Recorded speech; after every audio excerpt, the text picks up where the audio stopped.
Hey guys, welcome back to my channel.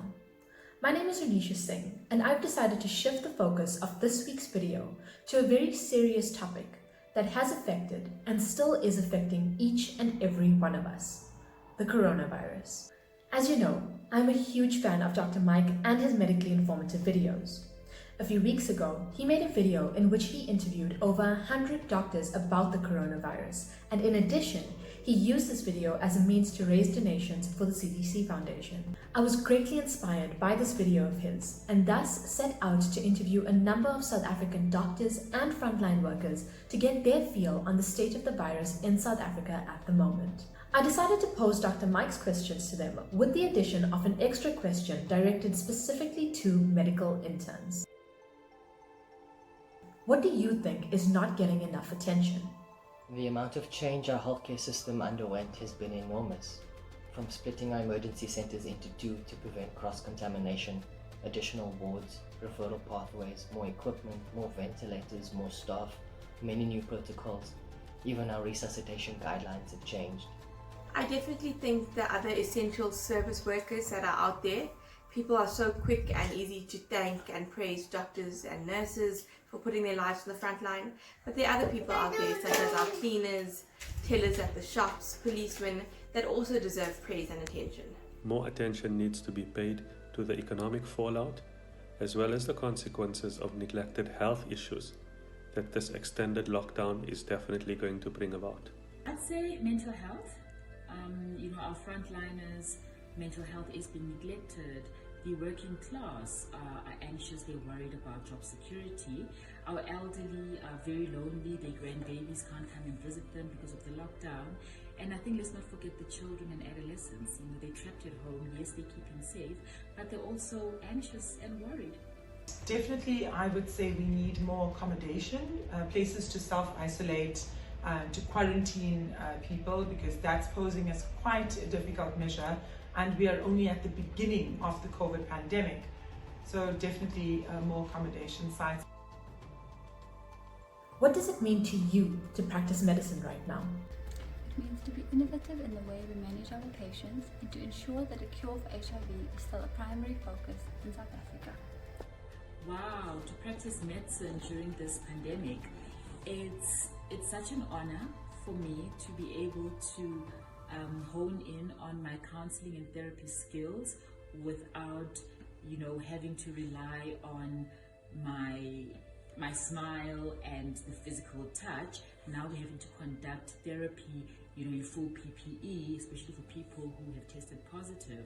And we actually now have to dig and find the right words and change your voice tone in order to instill hope. So wow, it's an absolute honor to be able to do that. At the moment, practicing is so difficult purely because how do you social distance? We need to touch our patients. We need to make sure that they're safe and they don't fall. So definitely it's posing as a huge problem. We're doing a lot of demonstration. I personally am wearing all the PPE before touching patients. Washing hands in between, making sure you don't scratch your face is really, really difficult during the day. But we're persevering. There's posters everywhere, so we keep reminding ourselves what to do, what not to do, and to stay safe. It is a responsibility that I'm honored to undertake, to do what I've studied and what I've taken an oath for in order to help our people in this time of need. How have you been personally affected by the coronavirus? I've actually personally felt conflicted between my general medical patients and my aesthetic patients. And during the first month of lockdown, I actually focused primarily on frontline healthcare work. But then I realized that people's other medical problems don't disappear in the face of a pandemic, and that people are still very much interested in self-care and their mental and physical well-being. I spend much less time with my husband and my children because of work. I'm constantly anxious about bringing the virus home, and I've also found it somewhat difficult to balance home obligations with homeschooling, as well as the stresses of working on the front line. I know that my services are needed, but where will I find the time to homeschool my son? And how do I fight the fear of possibly exposing my newborn baby to the virus? Personally, having to go out every morning to work, knowing that there's this invisible enemy that we are all afraid of, and then coming home and worrying, could I be bringing this virus back to my family? For me, that has been my source of anxiety. Personally, I must admit, I'm fortunate to say none of my immediate friends or family have been affected. It's just a matter of time because we are just at the beginning of the pandemic in South Africa. So yes, I'm not personally affected in terms of anyone I know being affected with COVID-19. However, my day-to-day life has been totally different. It takes almost 30 minutes to decontaminate when I get home. I have a separate section for shoes, a separate section for laundry, my clothing has changed, everything has changed, my whole routine. So that does get a bit difficult, it does take a lot of time, but yet again, we do it to stay safe. What can people do from home to help? I think it's simple. Stay at home. Unfortunately, coronavirus isn't going anywhere anytime soon. We just need to acknowledge that this is our new normal and stay at home and stay safe. And for those that have the means, there are many funds and people in need, so donate where possible. My advice to patients, especially over the next 6 to 9 months, would be to continue aggressively isolating, to seek medical help should you develop any symptoms that are of concern, and to be extra careful or vigilant around the more vulnerable members of our community, especially the elderly. Every single one of you is so important in the fight against coronavirus. You are on the front line because you have the power to stop the spread of the infection. So please, please, please stay at home, wash your hands, and protect everyone who cannot protect themselves. Remember that we cannot do this alone. We only get through this together. So keep fighting, but don't lose your hope or your humanity along the way. Best way to help is to stay at home. If you don't have to leave your home, please don't. Leave your home just to get your bare essentials that you need. Otherwise, if you're able to work from home, please do that. Children, stay home. Listen to your parents. Listen to the state president. That's the best thing that we can do. People at home, all you can do is stay home. I can only imagine. We're on day 47 now, and I can only imagine how taxing it is for you. But just remember, you need to stay home. We here in all the medical institutions trying to keep you safe and trying to be safe so that we can help you, but we can't help you if we're infected. And the more you go out, the easier and the quicker we will become infected. So stay home, keep praying, keep the faith up, donate wherever you can. That's also quite useful. There's so many people out there that are struggling, so we can help them in that regard as well. Stay safe, stay healthy, and work from home as far as possible. Please don't go out of your houses unnecessarily. Plan for what you need in your household, and if you do have to go out, wear a face mask at all times so you can protect yourself and those around you. What gives you hope? Humanity has survived a pandemic before, guys. I think the majority of people are treating the disease and its severity with the seriousness that it deserves and following the correct protocol.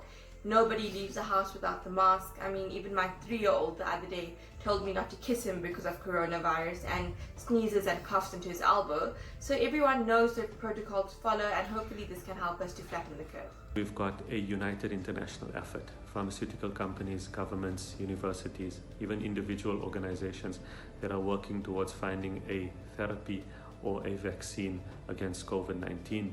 I think with a combined effort of this magnitude, we definitely find a solution very quickly. The countless stories of human kindness that I've heard, not just from South Africa, but from all over the world, because it shows that the human heart and the human spirits have a much greater affinity for kindness, compassion, and love than they do for selfishness and hate, and that's what gives me hope. Our children have been spared.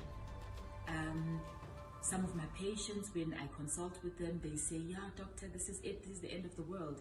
And I say, no. If this was the way the world was supposed to end, the children would be the ones that would be most affected. Because if you eliminate children, you've eliminated the future. But the fact that the children are spared, for me, that's the hope. I have a lot of hope in terms of South Africa being so proactive. I must say, I'm loving Mr. President right now. All his modes and all his plans and actions have have been amazing. He's definitely liaising with all the top countries and trying to benchmark best practices from all of them. We were very fortunate that we were basically one of the latter countries to get hit by COVID. I mean, if it was December 2019 and we were part of that batch, we would have seen a whole different picture right now.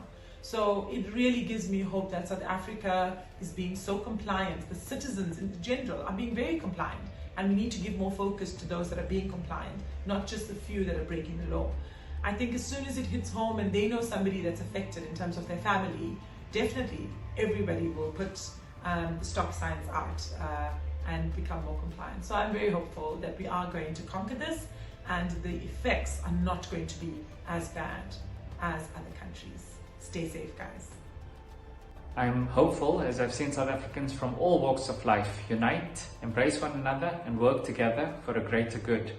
I've received so much encouragement from people which I have not even met, and it's been truly amazing. Directed specifically to medical interns. As a newly qualified doctor, what are your feelings towards starting your medical career during a global pandemic?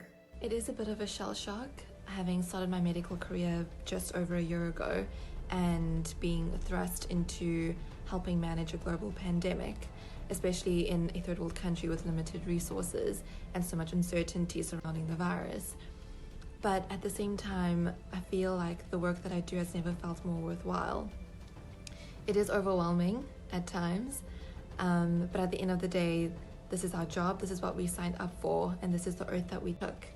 I'm actually so glad that I get to make a small impact to help alleviate the burden of the disease during this time. It's been unsettling, no doubt, but it's an honor and privilege to be able to serve our community during this global pandemic. It is daunting. However, we all need to arm ourselves with the correct information so that we can protect the vulnerable. It is an honor to step up and practice medicine, to serve and protect our communities, be there for the ones in need, and give hope to the vulnerable. But most importantly, to help make a change in this pandemic. Now, if like me, you're sitting at home and wondering to yourself, how can I help? Well, you can click the link in the description below that will take you straight to the Solidarity Fund's homepage. Once there, you can donate what you can to help your fellow South Africans during this trying time. Normally, at the end of my videos, I would ask you all to spread a smile and to never forget that your vibe attracts your tribe. But today, I'd like you all to help me spread Dr. Mike's message of staying alert, not anxious. Alert, not anxious. Alert, not anxious. Alert, not anxious. Alert, not anxious. Alert, not anxious. Alert, not anxious. Alert, not anxious. Alert, not anxious. Alert, but not anxious. Alert, not anxious. Alert, not anxious.